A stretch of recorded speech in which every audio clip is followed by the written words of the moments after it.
আজকের গল্প অ্যানিভার্সারি। জানিস জানিস আমার কাল অ্যানিভার্সারি, বিয়ের জন্মদিন। তোরা আসবি তো? কাল তোরা সবাই আসিস কেমন? আমি সুন্দর করে সাজবো, খুব সুন্দর করে সাজবো। পাঞ্জাবি পরবো, ধুতি পাঞ্জাবি। আরে হৈমন্তী খুব পছন্দ করে যে, আমাকে ধুতি পাঞ্জাবি ওই তো কিনে দিয়েছিল।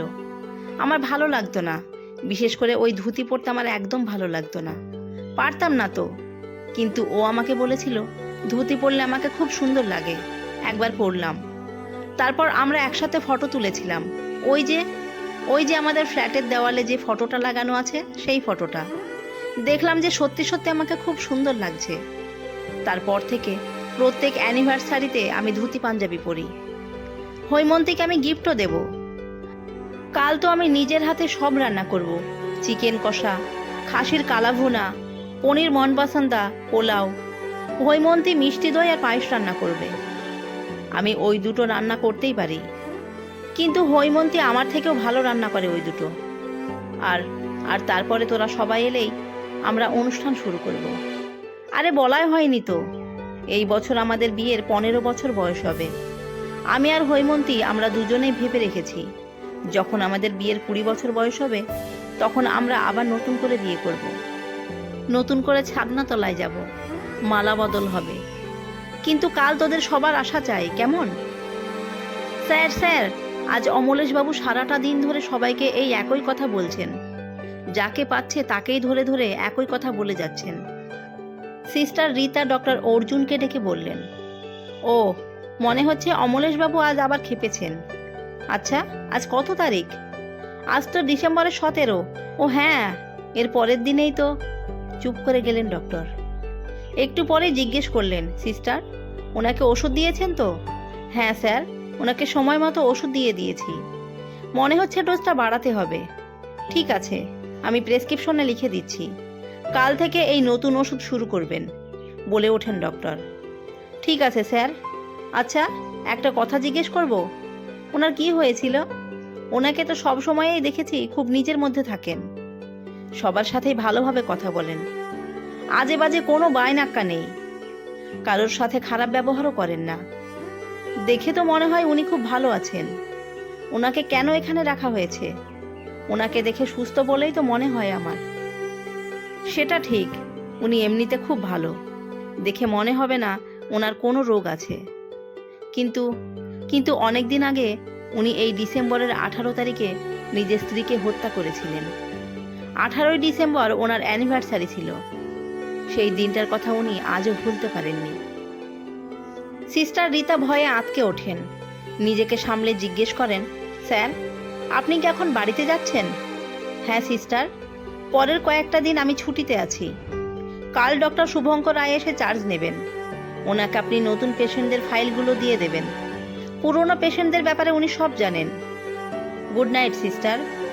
Good night doctor. বাড়ি ফিরে আসেন ডক্টর অর্জুন। ওনার মনে আজ খুব আনন্দ, শরীরেও। আজ যে ওনার 3য় বিবাহবার্ষিকী। অন্যদিন ওনার ফিরতে রাত হয়ে যায়, সেটা নীলিমা ভালো করেই জানে। আজও ফোন করে ও নীলিমাকে বলেছিল ফিরতে দেরি হয়ে যাবে, 8টা বেজে যাবে। নীলিমা রাগারাগি করেছিল প্রথমে, কিন্তু নীলিমা নিজেও যেহেতু একটা কর্পোরেট হসপিটালের ডক্টর, ও জানে একজন ডাক্তারের কাজের গুরুত্ব। পরে ফোন করে ও সরি বলেছিল, আর বলেছিল রাতে একসাথে বাইরে খেতে যাবে। সেখানে অর্জুনকে আদ্যপান্ত বাঙালি সাজতে হবে, ধুতি পাঞ্জাবি পরে। সেই ধুতি পাঞ্জাবিও নীলিমা নিজে পছন্দ করে কিনেছে। এছাড়াও নীলিমা আরও বলল যে ও একটা বিশেষ সারপ্রাইজ দেবে। অর্জুন সারাটা দিন ধরে ভেবে এসেছে কি সেই সারপ্রাইজ। নীলিমা এমনিতেই খুব শান্ত স্নিগ্ধ স্বভাবের মেয়ে হলেও অন্য সময় ও বাঘিনী হয়ে ওঠে। মাঝে মাঝেই ও ভীষণ সাহসী পোশাকে নিজেকে সাজিয়ে তুলে অর্জুনের সামনে এসে দাঁড়ায়। তখন অর্জুন নিজেকে সামলাতে পারে না কিছুতেই। নিজের মনে হেসে ওঠে অর্জুন। বাড়ির সামনে এসে দরজায় দাঁড়ায় ও। হাত ঘড়িতে সময় তখন সন্ধে 6টা। পকেট থেকে চাবিটা বের করে। ঘরের ভেতরে ঢুকে ও দেখে বাইরের ঘরে সোফার ওপরে রাখা আছে একটা ধুতি পাঞ্জাবি সেট। খুব সুন্দর রং ধুতি পাঞ্জাবির। পাঞ্জাবিটা ঘন নীল রঙের, তার উপরে সোনালি সুতোর কাজ করা।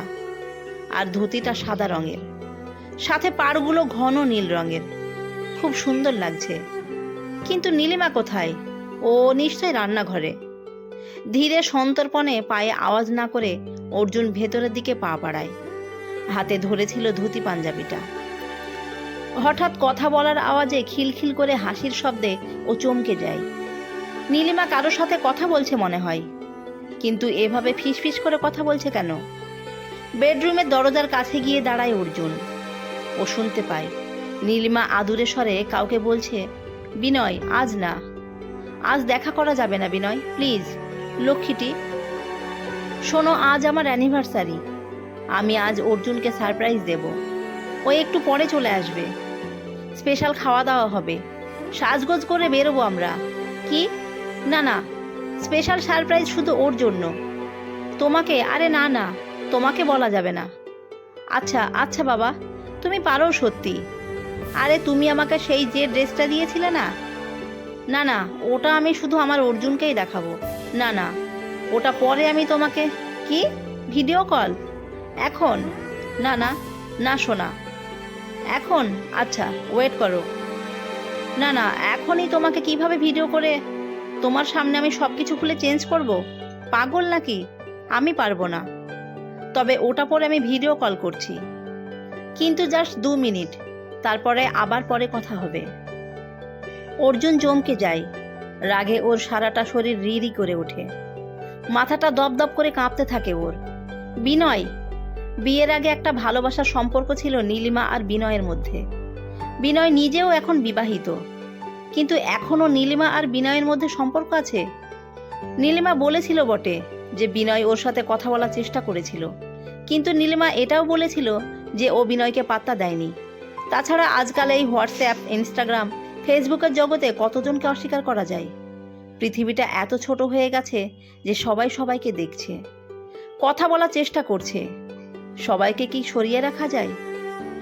নীলিমা আরও বলেছিল যে বিনয় ছিল ওর অতীত, আর অর্জুন ওর বর্তমান। অতীত কখনো ওর জীবনে আসবে না।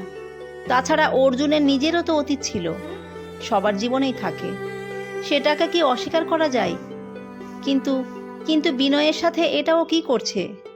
এটাই কি ওর অতীতকে অস্বীকার করার নমুনা? এটা তো পাত্তা দেওয়াই শুধু না, তার থেকে আরও অনেক বেশি।